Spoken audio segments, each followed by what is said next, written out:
मुझे राजनीतिक से भी कोई वास्ता नहीं है, धर्म से पहले वास्ता है। और ये गाय के लिए इन्होंने किया, इनकी कब्र खोद कर छोड़ूंगा मैं।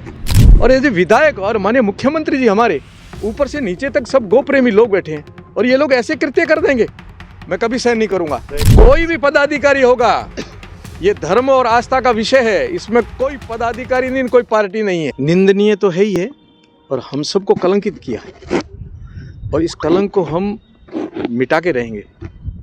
और जितनी गहरी जड़ें इन्होंने जमा रखी है ना, वो सारी जड़ें खोल के ना करके फिर ही दम लेंगे लोग, क्योंकि ये प्रतापरी वही है, पहले संत है फिर जनप्रतिनिधि है। संत के नाते मेरे धर्म पर, मेरे आस्था पर यदि इस प्रकार से होगा तो मैं कभी भी सहन नहीं करूँगा। राजनीति की जगह होगी, परंतु ये काम कभी सहन नहीं कर, चाहे छत्रेल हो, चाहे आपका तड़ला हो, चाहे नोक हो। तब मैं नेता भी नहीं था, तब भी गाय के लिए सब छोड़ के निकला था। और आज तो मेरी नैतिक जिम्मेदारी बनती, मैं यहाँ का विधायक हूँ, चाहे बासन पीर हो चाहे पोकरण हो।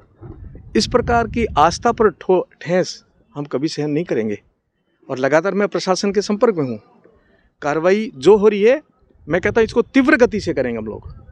और मेरा माननीय मुख्यमंत्री जी से लेकर के जैसलमेर प्रशासन तक संपर्क और संवाद दोनों बना हुआ है। अब जड़ों में जाकर के जिनकी जड़ें जितनी इन्होंने गहरी बिठा करके इस प्रकार षड्यंत्र रखकर हमें कलंकित किया जा रहा है और हमें कलंक लगा ही है एक प्रकार का, इसको हम सबको लगा है कलंक। पोकरण के जितने हम लोग रहते हैं, जिनकी आस्था हमारे धर्म में, हमारी गाय में है, ये हमारे लिए तो निंदनीय नहीं, मरने जैसा काम है। गौ माता को मार दिया ऐसे, फिर हम क्या है? विधायक का भी औचित्य क्या बनता है, फिर आम जनता का भी क्या औचित्य बनता है? यहाँ के नागरिकों को मेरी हार हम सबको व्यथित कर गई थी कि महाराज हार गए हैं। और ये गाय का जो कलंक लगा है ना काटना, ये भी हम सबको व्यथित कर रही है। ये एक विधायक का विषय नहीं है, एक पत्रकार का विषय नहीं है, आम जनता का भी विषय है, जो आस्था से जुड़े हिंदू परंपरा का विषय है। हमारी माँ गौ माता से बढ़कर के हम किसी को मानते नहीं है। हमारे देवी देवता भी गौ माता से ज़्यादा अपने को पूजनीय नहीं मानते हैं और उसका इस प्रकार से हो जाएगा। और ये जो विधायक और माननीय मुख्यमंत्री जी हमारे ऊपर से नीचे तक सब गौ प्रेमी लोग बैठे हैं और ये लोग ऐसे कृत्य कर देंगे, मैं कभी सहन नहीं करूंगा। मुझे राजनीतिक से भी कोई वास्ता नहीं है, धर्म से पहले वास्ता है। और ये गाय के लिए इन्होंने किया, इनकी कब्र खोद कर छोड़ूंगा मैं। अच्छा, पोकरण के अंदर आज अवैध मीट की दुकानों को सीज करने का काम किया, इसका मतलब ये तो बात तय थी कि मीट की दुकानें अवैध थी, तो अब तक क्यों चल रही थी वो दुकान? देखिए, लापरवाही जिन्होंने की है उन अधिकारियों के खिलाफ भी मैं कार्रवाई कराऊंगा। मैं लगातार कह रहा हूँ, जिला प्रशासन से लेकर के स्थानीय प्रशासन तक मैं कह रहा हूँ, जितनी गोचरों पर अतिक्रमण है वो तुरंत क्यों नहीं हटाई जा रहे? नदी नाले यहाँ भी बैठे हैं, यहाँ बैठे हैं, तालाबों पर भी बैठे हैं और भी बैठे हैं, वो क्यों नहीं हटाए जा रहे हैं आप लोग? और गोचरों में और ओरणों में विशेष रूप से फसलें कर रहे हैं लोग, वहाँ कुछ का कुछ करके बैठ जाएंगे, ये थोड़ा चलने देंगे। इसलिए अभी त्वरित कार्रवाई होगी। गौ माता के ऊपर हत्या होना और धर्म पर आंच आना दोनों बरोबर है और अब कोई सहन नहीं करेगा। यहाँ पदाधिकारी का भी नाम इसमें आ रहा है, एक भाजपा पदाधिकारी का भी नाम आ रहा है। कोई भी पदाधिकारी होगा, ये धर्म और आस्था का विषय है, इसमें कोई पदाधिकारी नहीं, कोई पार्टी नहीं है।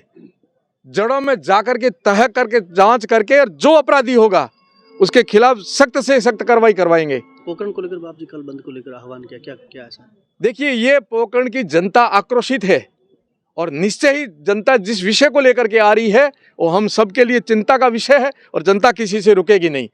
क्योंकि छत्रेल गौ हत्याकांड हुआ, मुझे याद है वहाँ 1 घंटे का आह्वान हुआ था केवल मात्र। मैं 4-5 बजे सायंकाल पहुंचा था। स्वर्गीय किशन सिंह जी पूरे MLA साहब, उन्होंने मुझे बुलाया था और वहाँ 1 घंटे मैंने आह्वान किया था कि आपके घर और परिवार में कोई विवाह प्रसंग हो जाए या कोई ऐसी घटना घट जाए तो कैसे आप लोग उपस्थित होते, ऐसे जैसलमेर में उपस्थित होना चाहिए।